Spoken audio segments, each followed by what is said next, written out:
President Trump changes his position on things, and look, I don't think we should take at face value everything that he says at any given moment. I think he is keen to try and move forward to get a ceasefire and a settlement of this war, but I'm not sure, frankly, that the hard diplomatic yards have been put in to put that in place. And there's a lot of talk at the moment, for example, about security guarantees and the shift of American position there. But, there's not enough talk about what you're guaranteeing.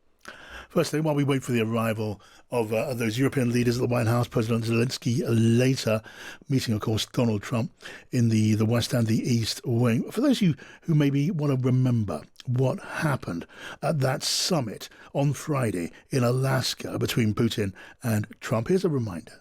So there's no deal until there's a deal.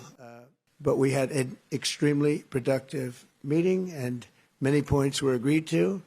There are just a very few that are left. Some are not that significant. One is probably the most significant. But we have a very good chance of getting there. We didn't get there, but we have a very good chance of getting there. Again, Mr. President, I'd like to thank you very much. And we'll speak to you very soon and probably see you again very soon.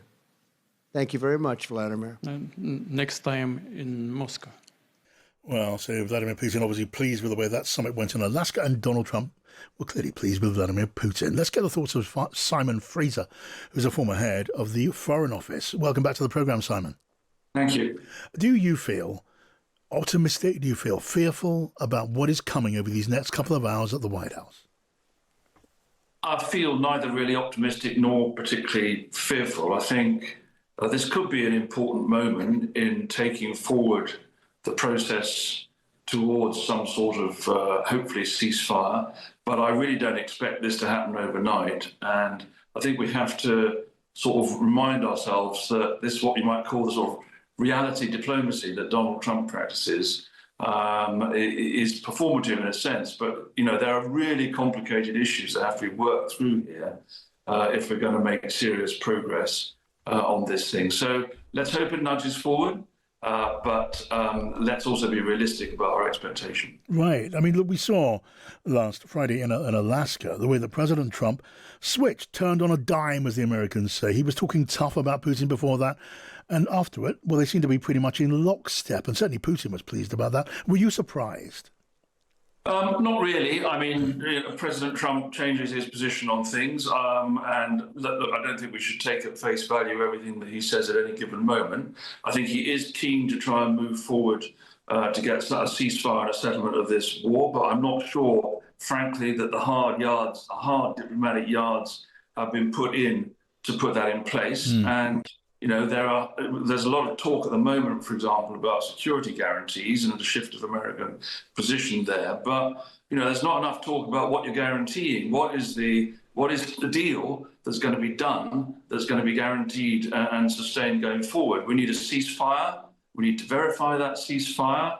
We need to have an understanding on the territorial arrangement that may be behind that ceasefire. Then we need to think about guaranteeing the situation and the security of Ukraine.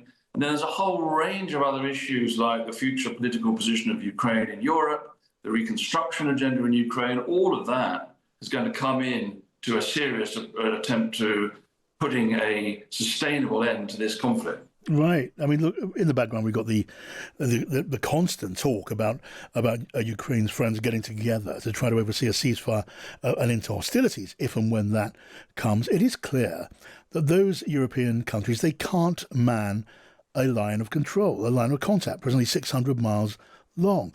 They surely can't sustain the Ukrainian war indefinitely. Is it part of the role of those European leaders, who are not all, by the way, on the same page, but may they, between them, need to persuade Zelensky to accept a deal which to him is not ideal?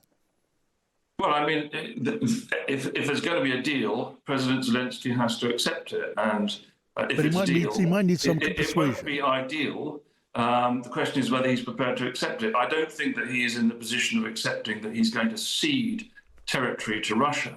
He may be eventually in a position of saying, OK, let's stop this conflict on the current line of engagement, and then let's have a negotiation process on the back of that. That's a far more realistic sort of sequencing of the diplomacy and the negotiation that's got to go on. And let's not forget, as far as I'm aware, there is no negotiation yet going on at all between Ukraine and Russia, who are the two parties to this conflict. So I'll come back to my point. We need to think in a more systematic and sequenced way about the steps that need to be taken to get us from A to Z through a whole series of hurdles. What do you make about the way Keir Starmer, our own Prime Minister, has played his own hand in this? His influence is obviously limited, that's very clear. But how should he be exercising that influence, maybe in a way that's stronger, more effective than anything we've seen so far?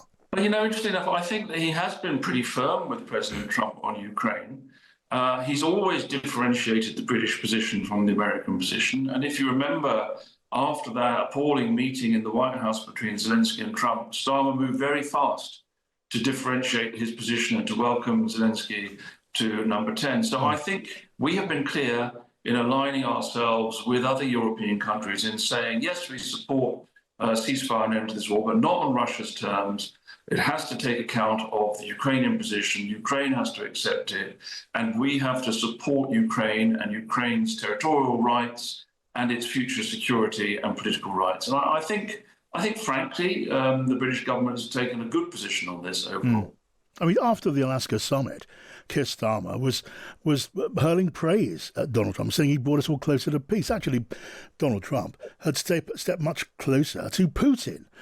Was that the right response, the right analysis, or was this just about staying on Trump's good side? Look, I think you've got to maintain leverage in these things, and clearly what Starmer has learned is that you need to stay on the right side of Donald Trump if you want to have influence with him. Yeah. So I think you're always calculating the way that you position your words in this. But I think if you look through that, as I said before, the British position has been fairly robust and differentiated from the American one. Okay, and I guess on a more personal level, we've seen the Foreign Secretary, David Lammy, hosting the Vice President, J.D. Vance, at Chevening, describing him as a personal friend. They were praying together like old family mates. Is that entirely comfortable, given J.D. Vance's record against the past known views of David Lammy? Well, I mean, David Lammy is the judge for his own handling of his relationship with the Vice President. Were you quite comfortable with it? The only thing I would say is that if you're Britain and the British government, you want to have an effective relationship with the leaders of the United States. You may not agree with them on anything, or indeed on any specific thing, or indeed on a range of things. But we need to have that relationship, and we need to use the leverage we can have with them. And I think that's what lies behind this. Now, I'm not going to comment on the detail of that particular meeting, but I can understand why David Lammy wants to cultivate that relationship. And basically, he's right to do that.